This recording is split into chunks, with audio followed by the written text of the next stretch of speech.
Graça e paz, queridos irmãos. Mais uma vez reunidos em torno da palavra do Senhor, para assim podermos ouvir o que o Senhor tem para falar a cada um de nós, não é? Quando nós começamos a ver aqui que o primeiro a se alimentar da palavra, oferecer se ele estiver baseado na palavra de Deus. Então, a verdade é que a palavra alimenta a todos, a começar pelo pregador, que ele tem que estar dando atenção devida à palavra do Senhor, né, para transmitir à igreja. Então, nesse sentido de que todos nós estamos aqui, sem exceção, para ouvir a voz de Deus, eu convido a igreja para abrir no livro de Atos dos Apóstolos, no capítulo de número 17. Atos 17.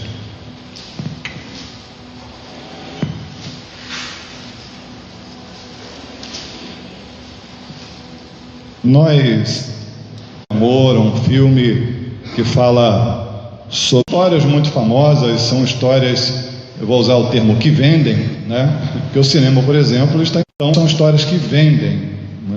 Então, histórias de amor vendem livros, vendem filmes, né? E nós nos sentimos necessitados de amar e de ser amados. Isso é uma necessidade íntima nossa. Então, esse tipo de história sempre vai ter conosco, porque muito embora possa ser usado de uma maneira comercial, mas há uma questão onde o autor, né, onde o compositor da música, onde o diretor de um filme, ele vai querer transmitir uma mensagem ali, né?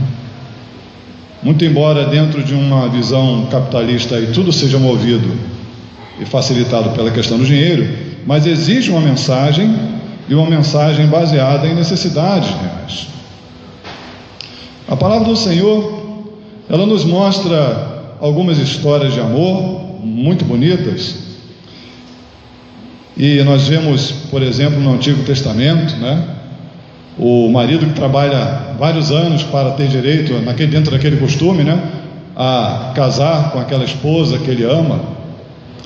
Você vai ver o livro dos Cantares de Salomão, que é um livro de declarações de amor, né, abertas. E então a Bíblia, ela vai mostrar para nós esse tipo de história de amor. Mas eu quero dizer que a maior das histórias de amor também encontramos na Bíblia.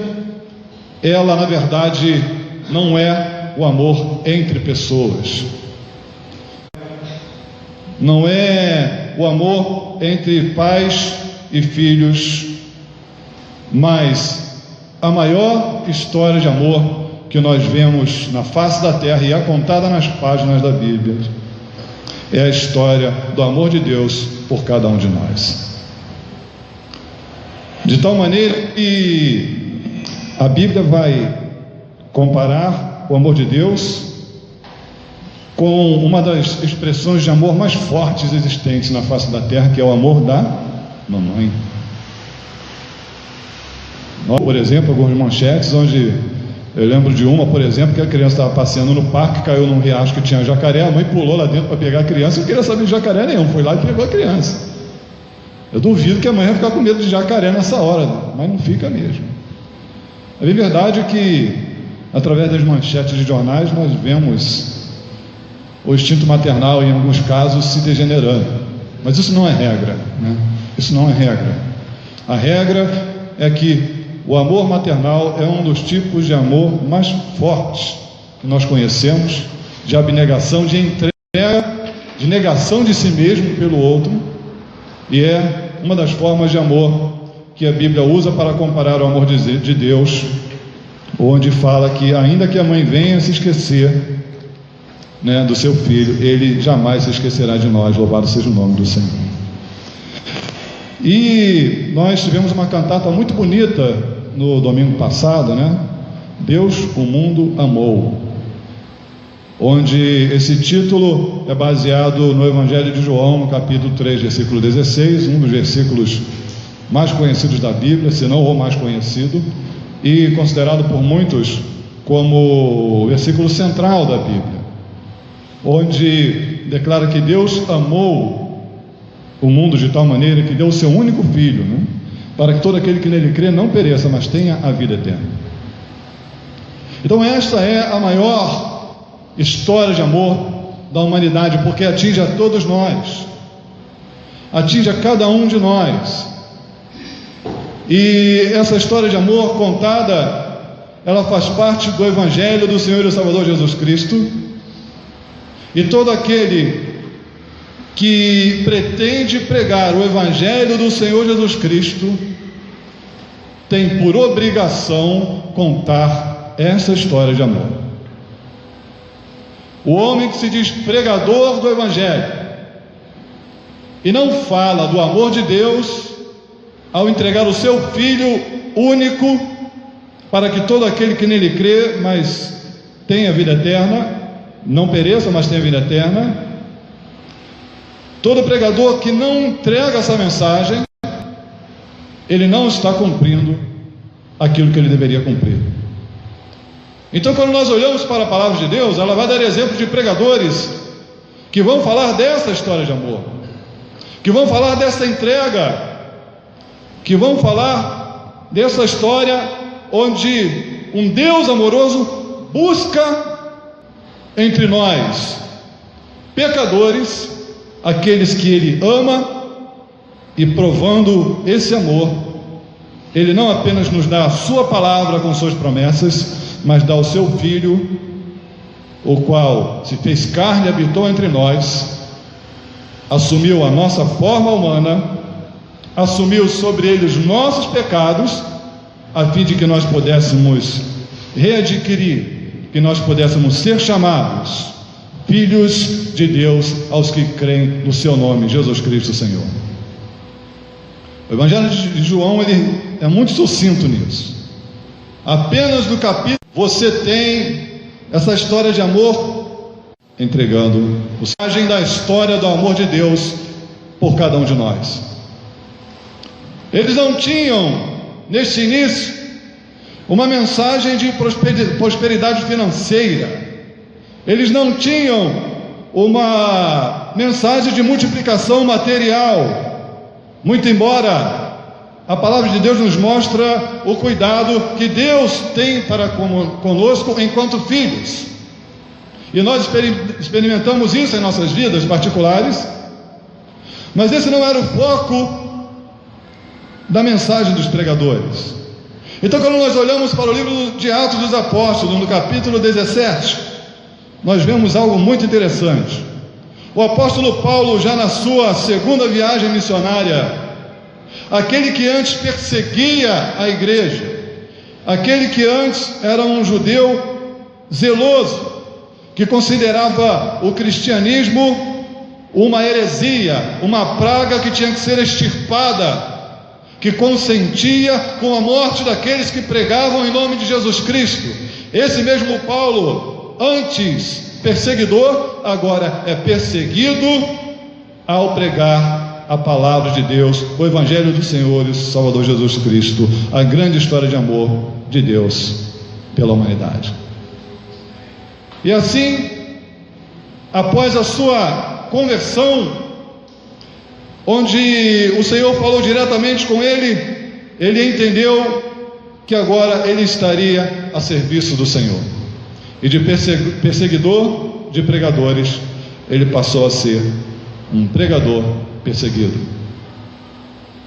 No capítulo 17, nós vamos ver, no seu início, Paulo e Silas em Tessalônica, onde ele está pregando a palavra do Senhor. E mais adiante, no versículo 10, vai dizer aqui na minha Bíblia, um subtítulo: Paulo e Silas em Bereia. Ele está caminhando, ele está no meio da sua segunda jornada missionária. E mais adiante, no versículo 16, que é onde eu convido a igreja a ler comigo, está falando a respeito do discurso de Paulo em Atenas. Nós somos sabedores, irmãos, que o Império Romano conquistou muitos territórios, né? Ele expandiu-se. Quando você tem uma Bíblia de estudos, você tem lá no finalzinho aqueles mapas, você vai ver o mundo no Novo Testamento, você vai ter lá o Império Romano com a sua delimitação ali de norte da África, né, parte da Ásia, parte da Europa, enfim, o mar Mediterrâneo. E dentro desse território do Império Romano, houve, na verdade, uma conquista ao contrário, que ao conquistar o território grego, a cultura grega conquistou os romanos. Nós conhecemos até hoje os efeitos da cultura grega, da filosofia grega, de tudo aquilo que eles pensavam, de tudo aquilo que eles acreditavam, não somente através dos textos bíblicos, mas através dos estudos e dos textos seculares também. É uma cultura que não se deixou conquistar, muito embora tenham sido conquistados politicamente e geograficamente. E Paulo está nesse lugar, dominado por romanos, com cultura de gregos.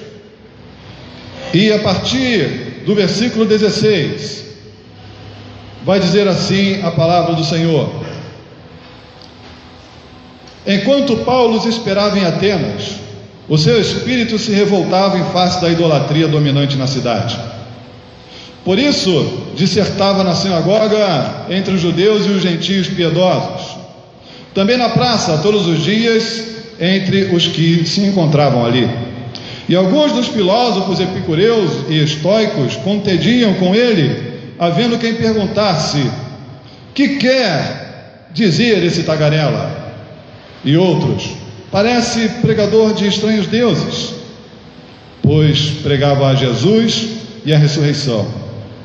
Então, tomando-o consigo, o levaram ao Areópago, dizendo: poderemos saber que nova doutrina é essa que ensinas? Posto que nos trazes aos ouvidos coisas estranhas, queremos saber o que vem a ser isso. Pois todos os de Atenas e os estrangeiros residentes de outra coisa não cuidavam senão dizer ou ouvir as últimas novidades.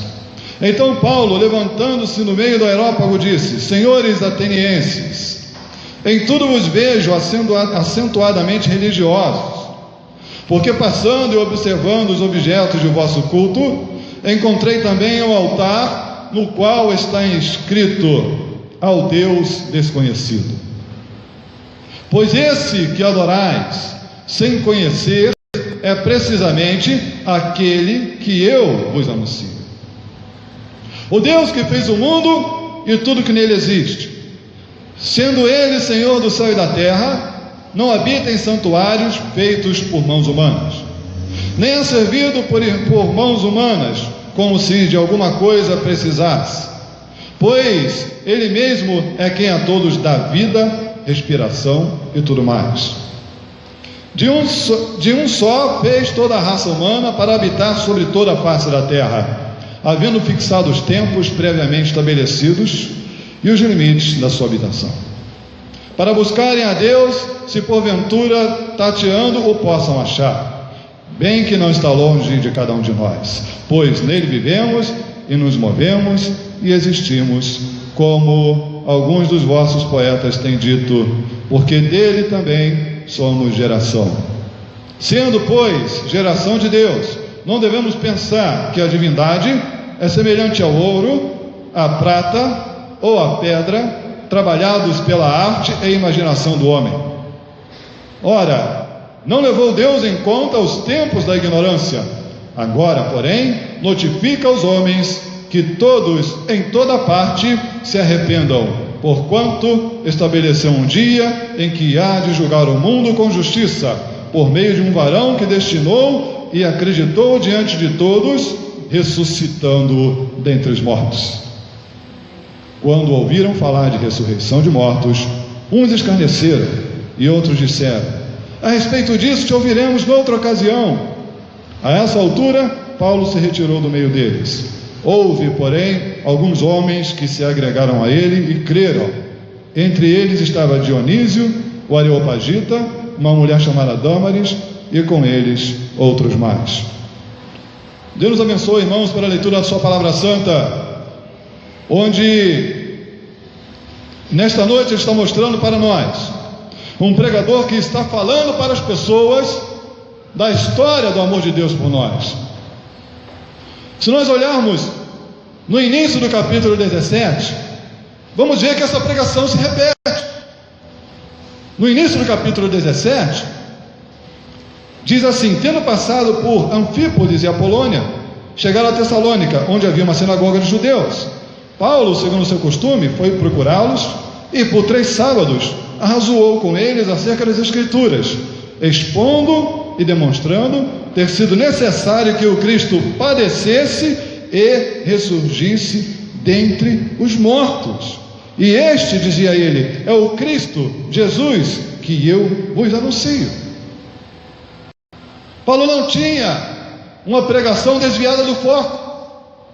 A pregação de Paulo era objetiva. Ela falava do Cristo que padeceu e que ressuscitou ao 3º dia para dar a vida eterna a todo aquele que crê. Paulo era muito objetivo, ao ponto de nós olharmos aqui no início do capítulo 17, já no versículo 16, ele está repetindo essa pregação. A diferença é que ele aproveitou o contexto do altar ao Deus desconhecido, mas foi a mesma mensagem. Nós não vemos em Paulo uma conversa fiada, nós não vemos em Paulo promessas humanas de homens para homens, nós não vemos em Paulo ilusões. Nós vemos em Paulo a pregação do grande amor de Deus pela humanidade. Quando Paulo está falando que era necessário que Cristo padecesse e ressurgisse, Paulo está sim reforçando essa história de amor. Paulo está sim dizendo, em outras palavras, que Deus amou o mundo de tal maneira que deu o seu único filho. Ele padeceu para que todo aquele que nele crê não pereça. Isto é uma declaração de amor de Deus para nós, uma atitude de Deus para conosco, no sentido de que o amor de Deus não é um discurso bonito apenas. Ora, você imagine alguém que fale para você: eu te amo, eu te amo, eu te amo, e não demonstra nunca, não tem uma atitude de amor para com você. Você imagine alguém casado, onde diz eu te amo, mas não existe a demonstração do afeto, do carinho. Precisa conversar, precisa rever a noção do que é o amor. Você imagina um amigo, um irmão em Cristo dizendo eu te amo, mas as atitudes dessa pessoa dizem outra coisa para você. As atitudes falam mais alto do que as palavras. Eu posso dizer para você 1000 vezes eu te amo, mas se eu não estou sendo sincero, você vai descobrir, porque há algo que desnuda todas as máscaras, e esse algo se chama tempo. Então, o tempo que você conviver ao meu lado, você vai ver se eu te amo ou não. O tempo que você estiver ao meu lado, você vai ver se eu estou condizente com o meu discurso, ou se eu estou agindo de uma maneira diferente daquilo que eu prego. Com Deus não poderia ser diferente. As promessas de Deus no Antigo Testamento se cumpriram no Novo. As promessas de Deus para a igreja se cumprem até hoje, e a promessa de Deus que Ele enviaria o Messias para salvar todo aquele que nele crê se cumpriu. Cristo morreu, ressuscitou, e hoje a todo que crê no seu nome Ele lhe dá o poder de ser feito filho de Deus. Louvado seja o nome do Senhor. Essa história não está encerrada no 2000 anos atrás, ou isso está valendo até hoje. E é disso que Paulo fala. Paulo fala dessa história de amor. Então, quando eu olho para a pregação de Paulo, a primeira coisa que eu entendo: a maior história de amor da face da terra, a maior história de amor que existe, que é o amor de Deus por nós, em primeiro lugar, essa história de amor se encontra nas Sagradas Escrituras, se encontra na Palavra de Deus, se encontra na Bíblia Sagrada. Quando nós vemos Paulo pregando o Evangelho, Paulo não está falando de outra coisa senão do Evangelho do Senhor Jesus Cristo, incomodado com a idolatria, que aqui fala que quando ele estava esperando os seus amigos missionários, ele estava em Atenas aguardando. Aqui diz que ele estava, o seu espírito se revoltava em face da idolatria dominante na cidade. Por isso dissertava na sinagoga entre os judeus e os gentios piedosos, também na praça todos os dias entre os que se encontravam ali. E alguns dos filósofos epicureus e estoicos contendiam com ele, havendo quem perguntasse: o que quer dizer esta tagarela? Os epicureus, em poucas palavras, eram os libertinos. Os estoicos já eram mais voltados a um ascetismo, a um comportamento mais severo, e confiavam na razão. E de repente chega Paulo, não satisfazendo ao discurso da libertinagem, nem satisfazendo o discurso da autoajuda, da razão ou do ascetismo, mas fazendo um discurso de uma necessidade de arrependimento, porque é um Deus que ama a cada um e um Deus que entregou o seu único filho em prova desse amor. Então aqueles homens viram uma história diferente e ficaram perguntando: o que quer dizer esta tagarela? E outros: parece pregador de estranhos deuses, pois pregava a Jesus e a ressurreição. Então, tomando-o consigo, o levaram ao Areópago, dizendo: poderemos saber que nova doutrina é essa que ensinas? Então o levaram para o Areópago, podemos assim dizer que era um lugar onde se discutia essas ideias, por exemplo, as ideias religiosas, e ali eles estavam inquirindo Paulo, né? Estavam ali um tipo de conselho inquirindo Paulo no Areópago. E a palavra do Senhor continua dizendo: então Paulo, levantando-se no meio do Areópago, disse: senhores atenienses, em tudo vos vejo acentuadamente religiosos. Paulo já foi no assunto, ele não perdeu tempo. Quando nós olhamos o início do versículo, do discurso, ele já diz: olha, eu estou vendo que vocês são muito religiosos. E nós que já temos o texto na mão, sabemos o que vem pela frente. Eles não sabiam. Então Paulo vem exatamente a confrontar toda aquela idolatria que aqui no versículo 16 o estava incomodando.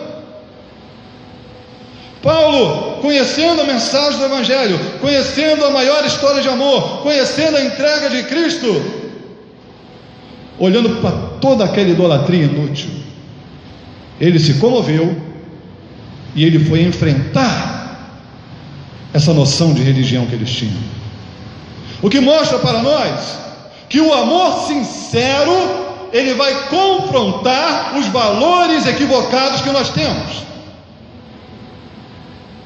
Um pai que concorda com tudo que o filho diz, um pai que nunca tem um motivo para corrigir o seu filho, ele está faltando no seu papel de educador. A mesma coisa a mãe, a mesma coisa o verdadeiro amigo. Então, se Paulo está começando a confrontar os valores desses homens, a partir daquela idolatria que o irritava e o revoltava, não por uma posição pessoal, mas porque ele conhecia o Cristo da cruz, e ele olhava e via as pessoas perdidas entre ídolos, e voltados para aquele que ressuscitou. Paulo devia pensar: parece que não aconteceu nada, o Cristo ressuscitou e essas pessoas estão se entregando a imagens feitas pelas mãos de homens. Cristo ressuscitou e essas pessoas continuam com seus discursos filosóficos falsos. Então Paulo foi adiante e confrontou a filosofia, confrontou a religiosidade vazia e foi pregar a ressurreição de Cristo Jesus. Meu irmão, minha irmã, não há amor sincero sem confronto de equívocos, de erros e de enganos. Não existe esse amor sincero. Eu lembro que numa reportagem um rapaz foi pego, eu não lembro se foi furtando um carro ou o que foi, roubando um carro, enfim. O camarada estava na cadeia, o repórter foi lá, o pai dele estava na porta da cadeia lá. Não vai pagar a fiança não? O pai falou assim: não vou não. Depois eu não sei se o pai voltou para pagar. Eu não vou não, porque ele tem que aprender com as atitudes dele. Eu não vou pagar a fiança dele. Então, é claro que é uma situação muito difícil para um pai. É claro que provavelmente depois, tenham buscado uma forma de defender o rapaz. Mas qual é a ideia que aquele pai estava passando? O meu filho precisa de uma correção. Se você fizer um doce demais, talvez as pessoas não consigam saboreá-lo, Você talvez vai estragar o sabor daquele doce. E o amor é assim, principalmente o amor de Deus. Deus não está interessado apenas em lhe dar um doce demais, mas Ele vai equilibrar os sabores, Ele vai equilibrar os ingredientes, a fim de que o amor seja verdadeiramente uma expressão daquele que deu o seu único filho para morrer em meu lugar, para levar os meus pecados, ressuscitar e assim me garantir a vida eterna. O verdadeiro amor, ele vai confrontar os valores enganosos. A concordância de 100% não faz parte de um amor verdadeiro. Eu afirmo isso sem medo de errar, porque ninguém é perfeito. Se ninguém é perfeito, tem hora que ali você tem que chegar: Alex, será que é mesmo esse caminho que está seguindo aí? Tem hora que Alex tem que chegar: ô Gabriel, ô Daniel, como é que é isso aí? Se não é amor. Então Paulo vem falar: vocês estão muito religiosos para o meu gosto e estão indo no caminho errado. Mas Paulo soube dirigir o discurso dele. Então ele vai dizer: em tudo vos vejo acentuadamente religiosos, porque passando e observando os objetos de vosso culto, encontrei também um altar no qual está escrito: ao Deus desconhecido. Pois esse que adorais sem conhecer é precisamente aquele que eu vos anuncio. Mas era tanta idolatria, que eles idolatravam o medo. Você sabe o que é idolatrar o medo? É o que está aqui. É você ter medo de esquecer algum Deus, pastor? Não, nós temos trocentos deuses, mas vai que a gente esquece um. Meu Deus, não pode esquecer não. Bota um altar vazio aí e escreve lá: ao Deus desconhecido. Ufa, vai que a gente esquece. A idolatria do medo, o altar do medo, o Deus desconhecido. Se eu não adorar a todos os deuses, eu poderei ser punido, eu poderei sofrer as consequências.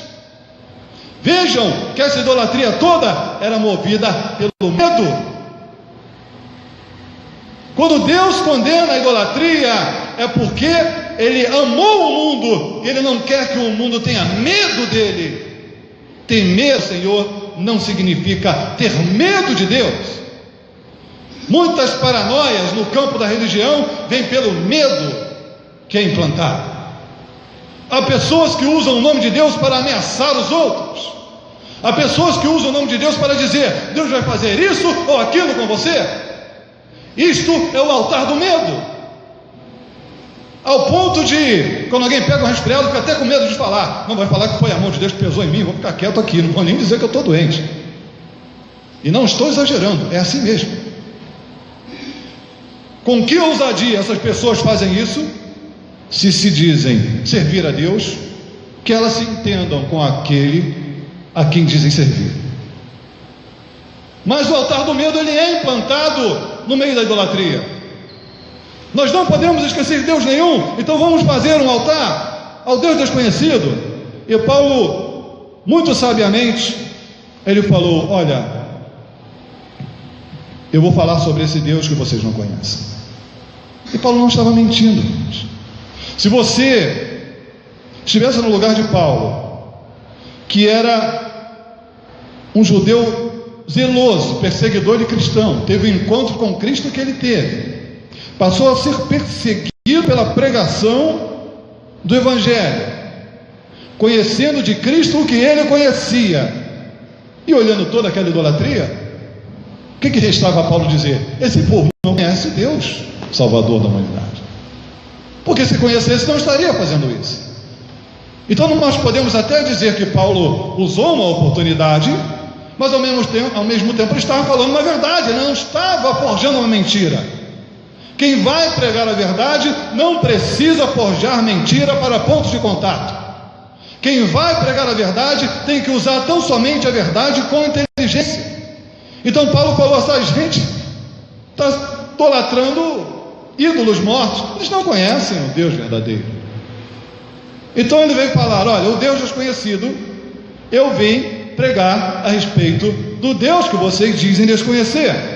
E ele vai continuar dizendo: pois esse que adorais sem conhecer é precisamente aquele que eu vos anuncio, o Deus que fez o mundo e tudo o que nele existe, sendo ele Senhor do céu e da terra, não habita em santuários feitos por mãos humanas, nem é servido por mãos humanas, como se de alguma coisa precisasse, pois ele mesmo é quem a todos dá a vida, respiração e tudo mais.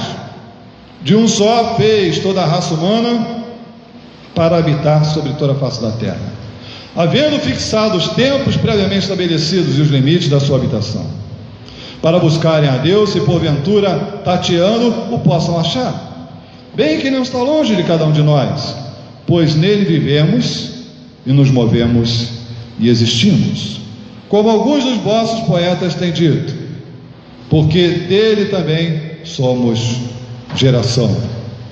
Sendo, pois, geração de Deus, não devemos pensar que a divindade é semelhante ao ouro, a prata ou a pedra, trabalhados pela arte da imaginação do homem. Ora, não levou Deus em conta os tempos da ignorância, agora, porém, notifica aos homens que todos em toda parte se arrependam. Porquanto estabeleceu um dia em que há de julgar o mundo com justiça, por meio de um varão que destinou e acreditou diante de todos, ressuscitando dentre os mortos. E acreditou diante de todos, ressuscitando dentre os mortos. Louvado seja o nome do Senhor. Irmãos, se a maior história de amor que nós conhecemos é a história de Deus pelo homem, essa história está no Evangelho do Senhor e Salvador Jesus Cristo. Se a maior história de amor que nós conhecemos é a história do amor de Deus pelo homem, além de estar nas páginas da Bíblia Sagrada, além de estar no Evangelho do Senhor e Salvador Jesus Cristo, é uma história que vai nos confrontar, que vai questionar a nossa religiosidade e vai nos chamar à responsabilidade, não apenas com um canto doce de sereia, mas com a confrontação de cada uma de nossos conceitos, cada um de nossos conceitos, cada uma de nossas opiniões, cada uma de nossas atitudes ante ao imenso amor de Deus. Se temos realmente correspondido ou não, se temos realmente tido uma religiosidade vã ou não, nós somos confrontados por essa história de amor.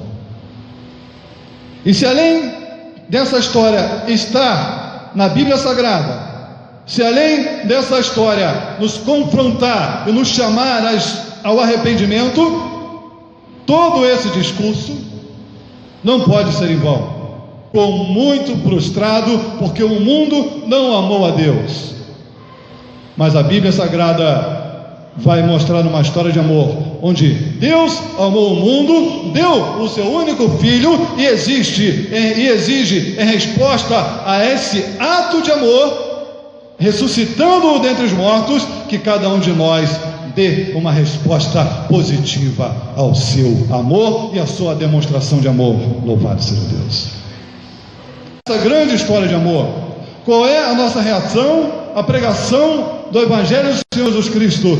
Qual é a nossa reação ao confronto dos meus valores de religiosidade ou de falta dela? A palavra de Deus está nos trazendo a mensagem da ressurreição de Cristo Jesus nesta noite.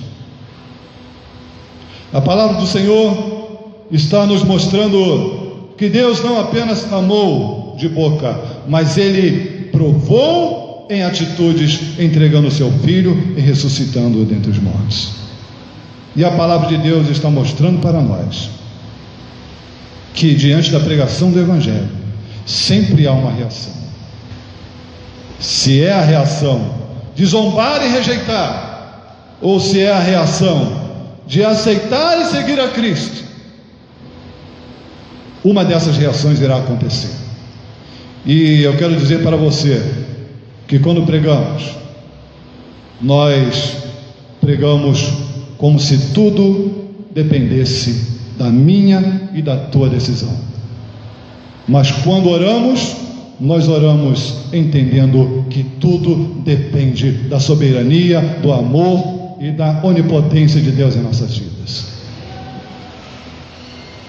Então eu quero dizer para você que se de um lado a palavra de Deus, através deste pregador, está te chamando a uma decisão, a fim de que você escolha qual é a tua reação à história da ressurreição de Cristo, de outro lado, eu tenho certeza que quando a fé vem pelo ouvir a palavra de Deus, a pregação do Evangelho do Senhor Jesus Cristo, o Espírito Santo de Deus está incomodando o teu coração. O Espírito Santo de Deus está convencendo você de que a melhor resposta não é zombar, de que a melhor resposta não é escarnecer ou negar, mas sim de entender o amor de Deus para comigo e para com você. Louvado seja o nome do Senhor.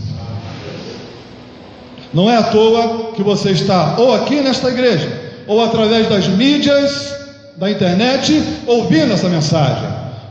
Se Deus assim concedeu a você, é para que o Espírito Santo trabalhe no teu coração e você tenha a resposta de amor que Deus deseja ouvir de você. Deus quer sim a nossa entrega. Deus quer sim o nosso sim. Deus quer sim o nosso amor.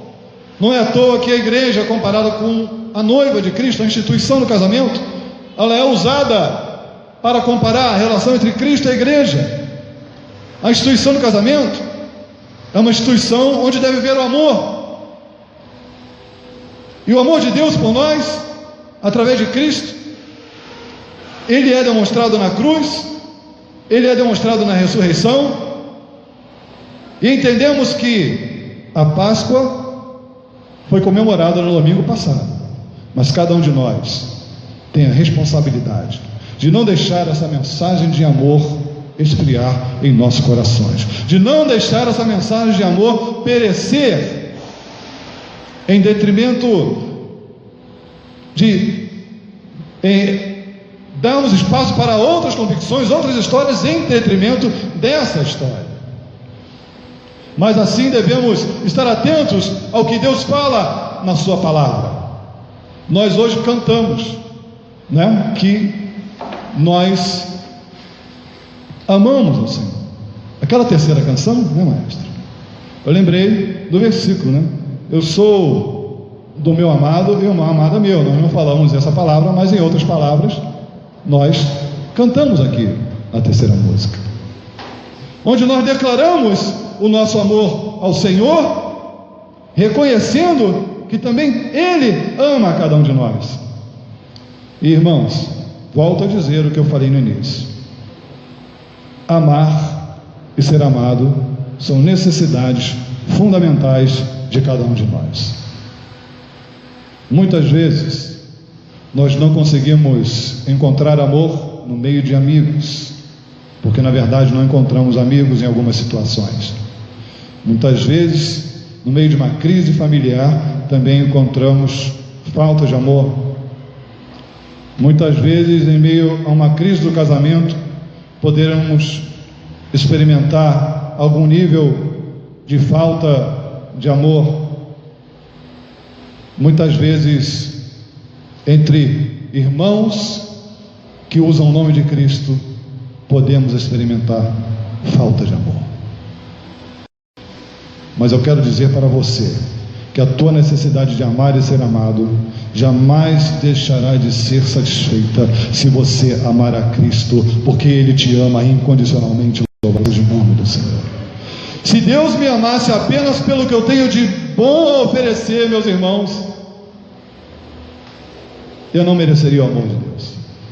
Mas em Cristo Jesus, mas naquele que pagou pelos meus pecados, naquele que me santifica, naquele que me purifica, naquele que me faz filho de Deus, eu posso sim experimentar o amor de Deus na minha vida, e você pode experimentar o amor de Deus na tua vida, se você entrega a tua vida incondicionalmente a Cristo. Louvado seja o nome do Senhor. Eu quero convidar o maestro e a equipe de louvor para que nós venhamos a novamente fazer a declaração de amor que nós fizemos. Preste atenção naquilo que você canta.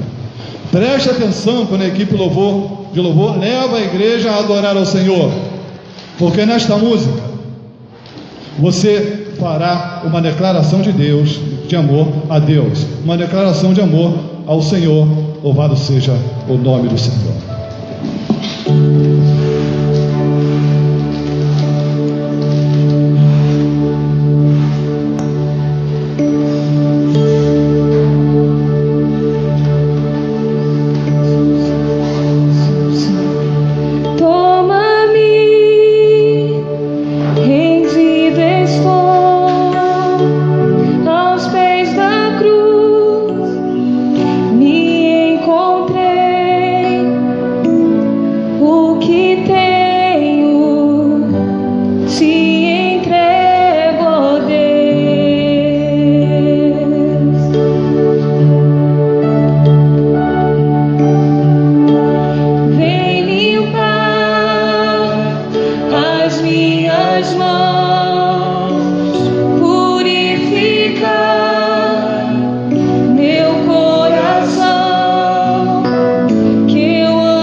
nós oramos a Ti nesse momento, Senhor. Senhor, em nome de Jesus Cristo, nós declaramos a Ti o nosso amor. Nós queremos declarar a Ti a nossa entrega. Nós queremos declarar a Ti o nosso reconhecimento pelo que Cristo Jesus fez por nós, não somente na cruz, mas ao ressurgir ao terceiro dia, a mensagem que é pregada até hoje, com a promessa de vida eterna a todo aquele que nele crê. Obrigado, Senhor, pela Tua rica história de amor para com cada um de nós. Que cada coração, Senhor, tenha a reação certa, dirigido pelo Teu Espírito Santo, que convence a cada um da justiça, do pecado e do juízo. Que nossos valores religiosos ou falta deles, que nossos pensamentos ou filosofias devem ser confrontados e vencidos pelo Teu amor, porque o Teu amor não é apenas um discurso.